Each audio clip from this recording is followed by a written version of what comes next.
नमस्कार. जळगाव अपडेट न्यूजमध्ये आपले सर्वांचं स्वागत.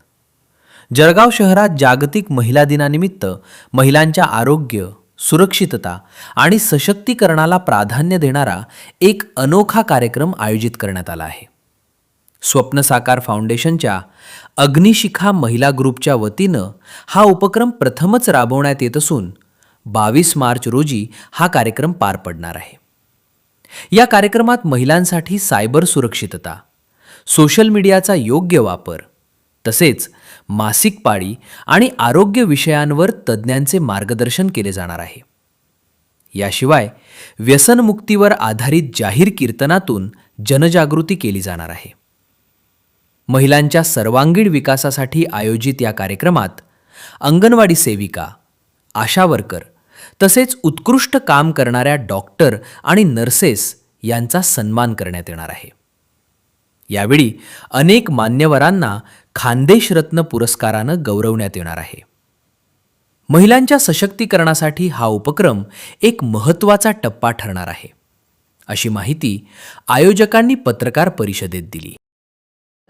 पण महिला दिवस हा रोजच असतो, कारण महिला सर्व क्षेत्रामध्ये अग्रेसर आहेत. तर त्याचंच औचित्य साधून आम्ही 22 तारखेला म्हणजे येणाऱ्या रविवारी महिला दिवस साजरा करीत आहोत. आणि त्यामध्ये आम्ही वेगवेगळे उपक्रम महिलांसाठीच ठेवलेले आहेत, जेणेकरून महिलांच्या ज्ञानामध्ये भर पडणार आहे.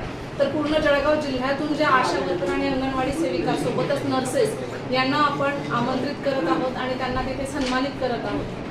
त्यासाठी आम्ही जो सामाजिक विषय जे असतात की जेणेकरून जे लोकांपर्यंत पोहोचले पाहिजे, त्याचा प्रचार प्रसार झाला पाहिजे, तर सगळ्यात आधी असतो महिलांमध्ये कॅन्सरचं प्रमाण सध्या खूप वाढतं आहे. त्यातच ब्रेस्ट कॅन्सर खूप वाढतं आहे आणि त्याचं स्पेशल लेक्चर आपल्या सोबत जे आहे चांडक सर, चांडक हॉस्पिटलचे संचालक निलेश चांडक सर यांचं महत्त्वपूर्ण लेक्चर महिलांसाठी तिथे असणार आहे.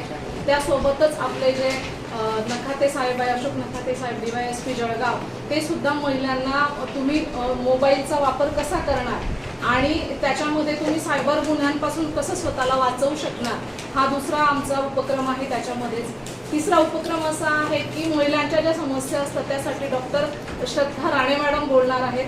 तर या सगळ्या दिवसभराच्या सेशनमध्ये आपण वेगवेगळे महिलांसाठी ज्ञानांमध्ये भर पडणारेच कार्यक्रम ठेवलेले आहेत. अग्निशिखा ग्रुपमध्ये काम करणारी प्रत्येक जी महिला आहे, जी सदस्य आमची आहे, ती काही ना काही उपक्रमातून सामाजिक काम करत असते.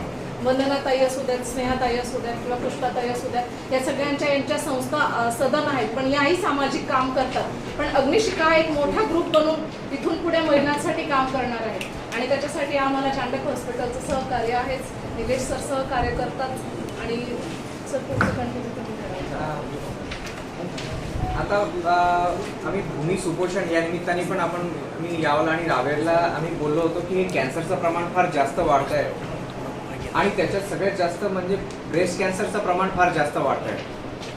आणि तरीही महिलांमध्ये आम्ही हे बघतोय की गाठ वाढली, फुटली, म्हणजे अगदी गाव खेड्यात सुद्धा हे प्रमाण वाढलेलं आहे. तर जर अवेअरनेस नाही झाली या प्रकारची, कारण की महिला गाठ मला दुखतच नाही डॉक्टर साहेब, तर मी डॉक्टरांकडे का जावं, की फुटेपर्यंत दुखत नाही. तर ह्या प्रकारची जी मानसिकता आजच्या तारखेला, कारण की आजच्या तारखेला शासन सुद्धा तुम्हाला मेजर ऑपरेशन जरी असेल तर त्या माध्यमातून 1 लाख रुपये देते मुख्यमंत्री सहायता निधी. जरी प्रायव्हेट हॉस्पिटल असेल तरी त्याच्या उपचारासाठी, त्याच्या सर्जरीसाठी 1 लाख रुपये ही अमाऊंटमध्ये तिचं पूर्ण ऑपरेशन होऊन जातं. तर आजच्या तारखेला कुठल्याही महिलांना उपचार मिळत नाही, म्हणून ती तुमच्यापर्यंत अप्रोच होऊ शकत नाही किंवा त्याला जे काही कारण असतील, तर ह्याला आपल्याला ॲड्रेस करायचे, जेणेकरून कोणी उपचारापासून वंचित नाही राहायला पाहिजे.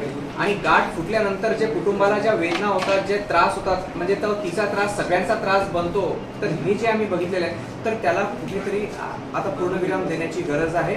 आणि अर्ली स्टेप, महिला कसं निदान करू शकतात अर्ली स्टेपमध्ये, हे त्यांना व्यवस्थित समजून सांगायचं. त्यांना लक्षणांचं, प्रत्येक लक्षणांचं आकलन व्हायला पाहिजे की कधी कॅन्सर समजायचा आणि कधी डॉक्टरांकडे जायचं.